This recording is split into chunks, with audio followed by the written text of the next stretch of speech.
ചക്ക പറിക്കാൻ വേണ്ടി കയറാൻ പോവാണ്. അതിന്റെ മുകളില് എത്ര മുകളിലുള്ള നോക്കിയാ ഇപ്പൊ എങ്ങനെ എടുക്ക നീ ഒന്ന് നോക്കാം. രണ്ടും കൽപ്പിച്ച് കയറാൻ പോവാ. തെങ്ങുമല പ്ലാവിന്റെ മുകളിൽ കയറാൻ പോവാ.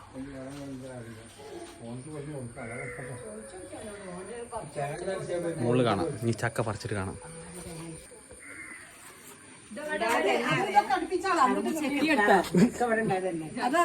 എല്ലാം ഓരോ വൈക്ക് മുങ്ങി ഇനിയിപ്പോ നടത്തത്തിലും തിരുത്തത്തിലും ഓരോന്ന് കാണാം. ആ പൊരല് കാണാം, ഇപ്പുറത്തുള്ള പൊരല് കാണാം. ചക്ക ഇവിടെ ഒരു 2 3, ഇവിടെ ഒരു 3, അത് അവിടെ ഒരു 3, ടോട്ടൽ 9 എണ്ണം ഉണ്ട് ഇനി. അപ്പൊ ഇവിടെ ഒരു 4 ഉണ്ട്. ബാക്കി സാധനങ്ങളൊക്കെ കൊണ്ടുപോയി ഓരോരുത്തർക്ക് കൊടുത്ത്. ഇനിയിപ്പോൾ എന്താ ചെയ്യാ, നേരെ ഈ ചക്കൊക്കെ പോയിട്ട് നമുക്ക് നേരെ പുരക്ക് കൊണ്ടിട്ട് നേരെ മുറിക്കുക, സൈസാക്കുക. അതെ ഒരു ടീം കൊണ്ടുപോകും. പൈസ ഇഞ്ചി പൊട്ടേ